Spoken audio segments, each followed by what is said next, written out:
Okay, this is the lecture number 15, a series of the digital image processing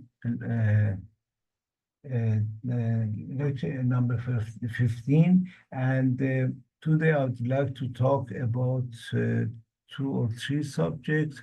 First is, I talked last time I talked about the um, Haar transform and so on. And today I'd like to talk about Haar transform. This Haar transform actually is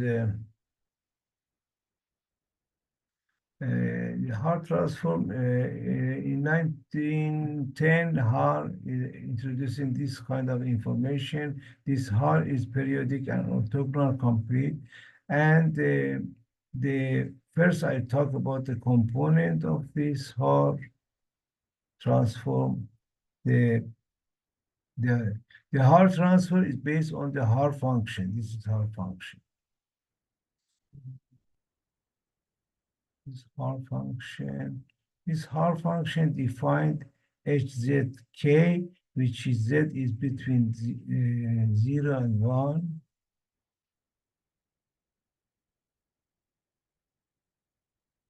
Like this. For k0 to n minus 1, and n is 2 power n. And here, here.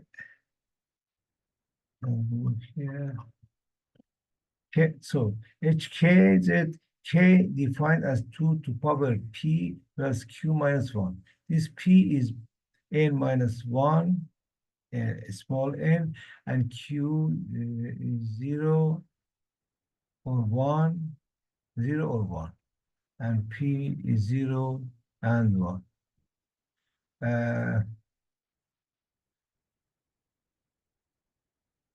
For this q0 or 1. For p0 is this, q is this. So for p, this one is 0 and 1, and p0. For p0 is q is 1, 2, 2 by power on. And we can explain the k like this. If large n is for 4, k, and with respect of p and q with this equation, we can calculate that k is 0. For this case, p is 0 and q is 0. For k is 1, then p is 0 and q is 1. Then this formula is okay. And for k is 2, then pq is 1, 1, and so on. It is this equation.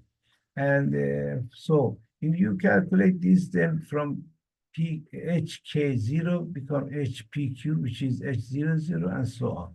You can calculate from here. So for hpq, then 2 power p is 2 power of the half of the p, and minus 2 to power half. If z is between this value or z between this value, it depends to the z.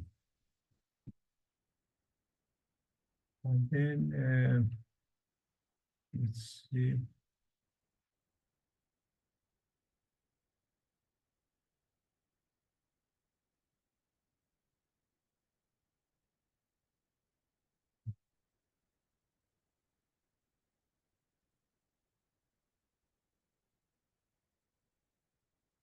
And then for this, and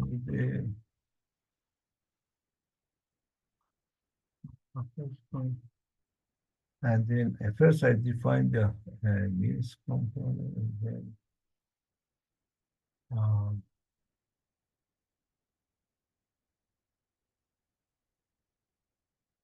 the other one to the this. Okay. So h is defined like this. With this h, we can define. With this h, we can define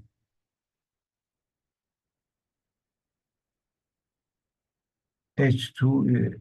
With this h, we can define h4 is this, from recursive over h8 is this, and so on. From then, this is the transformation, and this is the, the Haar transform. This is for 25 image, is camera, original is camera, picture here, cameraman, and this Haar transform is especially is useful for the uh, wavelet transform. And next, let me go to here. So this is the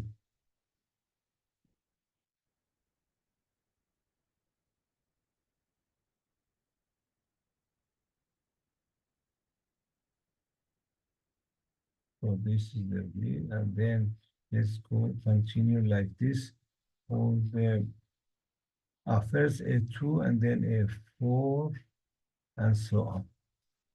And then that is the translation. Uh, these are orthogonal transform. Also, another transform is a slant transform. So I just continue here and then I show you the result. So for a slant, we have the matrix of the transformation is like this. For instance, this is the I by I matrix, n by n, and then for each one, for instance, for this one, for n is 2 to power small n, and then this matrix multiplied by this matrix, you can obtain the Sn, slant matrix. So from the half of the n, you can obtain Sn, the coefficient. And then this is different. Back to the here.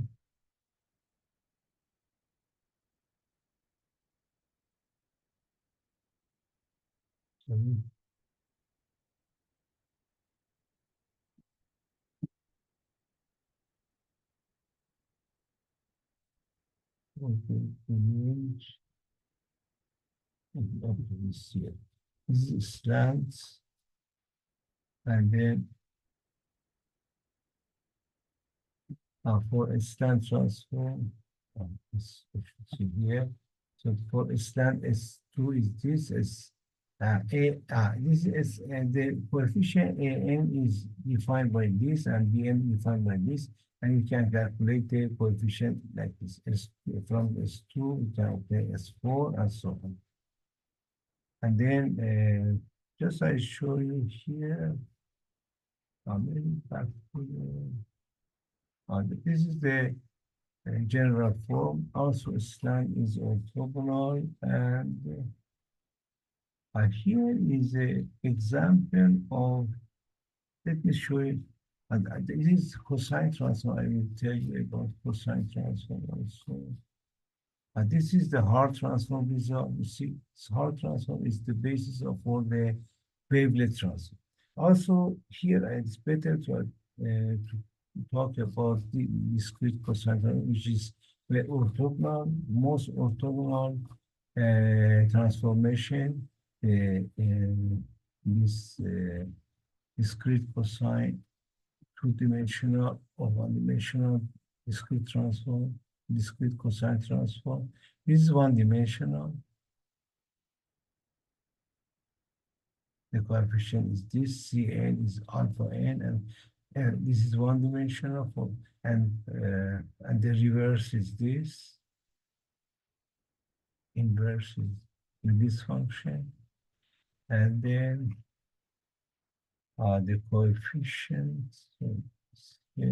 So the coefficient of alpha become like this, and for two-dimensional is this, CUV for two-dimensional, and for return, I mean the inverse transforms. So this is the result of the cosine. Cosine transform is also, I can show you here, maybe it's better, this basis of the two-dimensional transformation of DCT, which is very orthogonal, but as you compare with Haar or other transform, which is 0, 1, and so on, this is a kind of cosine transform, so it can be just a gray, not zero, black and white, but it has also contained gray color, which is the value between 0 and 1. And this is very orthogonal transformation. I show you here is a result of Hammart. Previously I talked to you. And this is the result of the cosine is this. Log magnitude of discrete cosine transform is this. Haar also I explained about Haar for you. And then next is the hoteling, which is the, I will talk to hoteling in the next lecture, maybe number 16.